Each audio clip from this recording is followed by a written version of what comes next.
spoiler alert, I'm finna get down and dirty up in this episode here. So some time ago, I found out that episode 5 of Rick and Morty season 7 was basically the Rick Prime showdown. And I was like, yo, I want to see this. This is a big deal. Let me check it out, so on and so forth. And unfortunately, it just felt like a big bowl of sugar.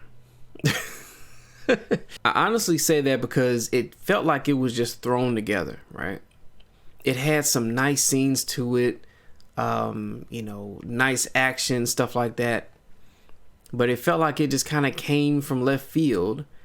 You had evil Morty come through, and now he's joining Rick and Morty. And it's like something that just kind of randomly happened. You know what I'm saying? And it wasn't built up. There wasn't an intense exchange this season anyway. It's like it just happened, you know? And the idea that Rick and Morty would join forces with evil Morty, that by itself is awesome, right? It is an amazing thing to happen. So you can't just throw it together. You can't just suddenly decide that evil Morty is joining forces with Rick and Morty.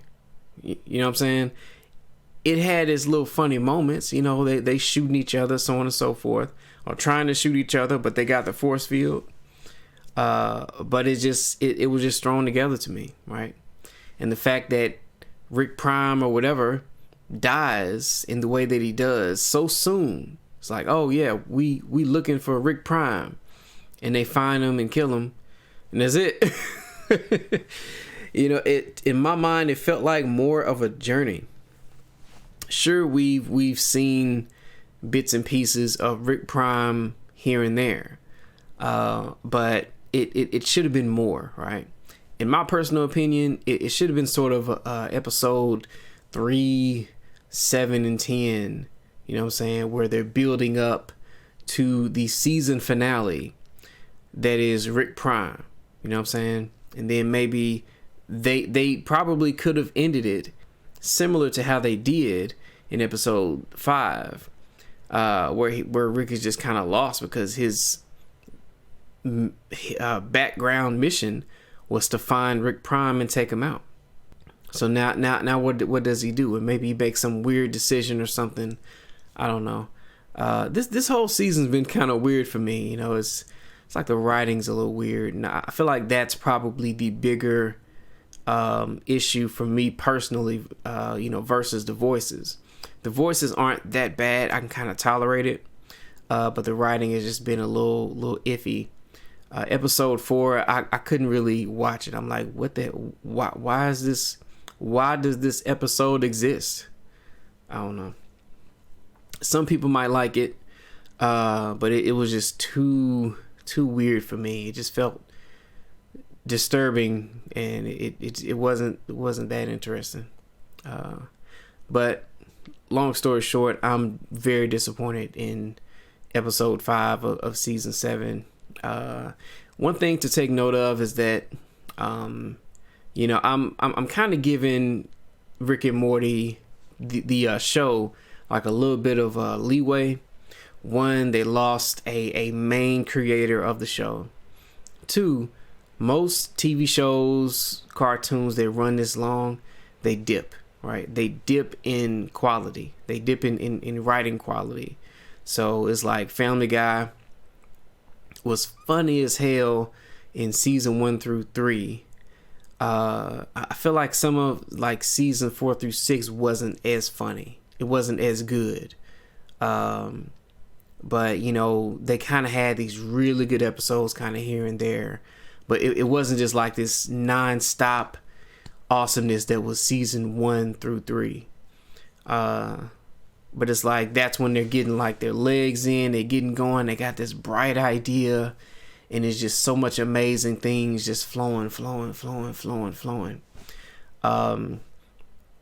And I kind of feel like that might be what Rick and Morty is going through, right?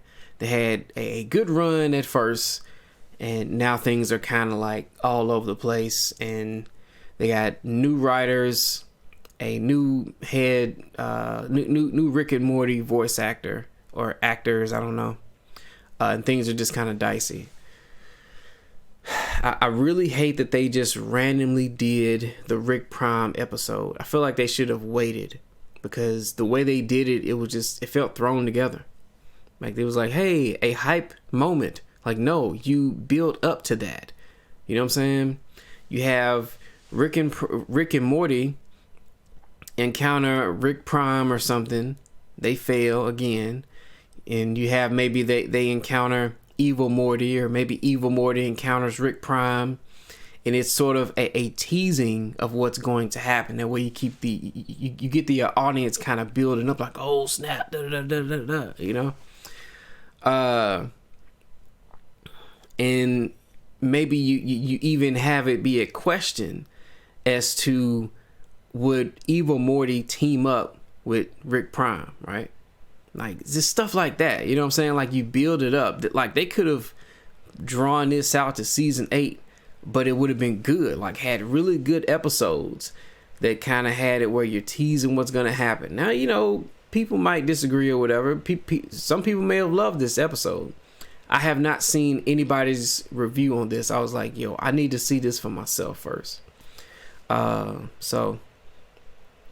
But I don't know. I feel like it should have been built up. I feel like it should have been like a 2-episode thing, you know what I'm saying? Like 9 and 10, you know, or 3, 9 and 10, you know? And the fact that it just happened, it just felt like a bunch of sugar, no meat, just sugar. And it's not very good, you know?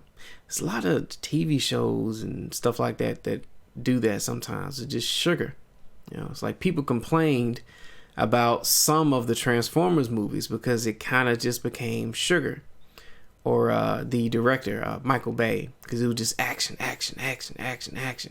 but it felt like it didn't have any substance. I don't know, but that first Transformers movie was pretty dope. Are you ladies man 45127 or something like that? So that was pretty cool. So yeah, I guess that's it, y'all. Let me know what you think. Let me know if you feel the same, if you're as bothered by it as I was, as I am, I guess. I'm not looking forward to the rest of the season, but I might go ahead and watch it anyway. So yeah, if you enjoyed this content, feel free to comment down below, like, comment, share, subscribe, and yeah, have a good one.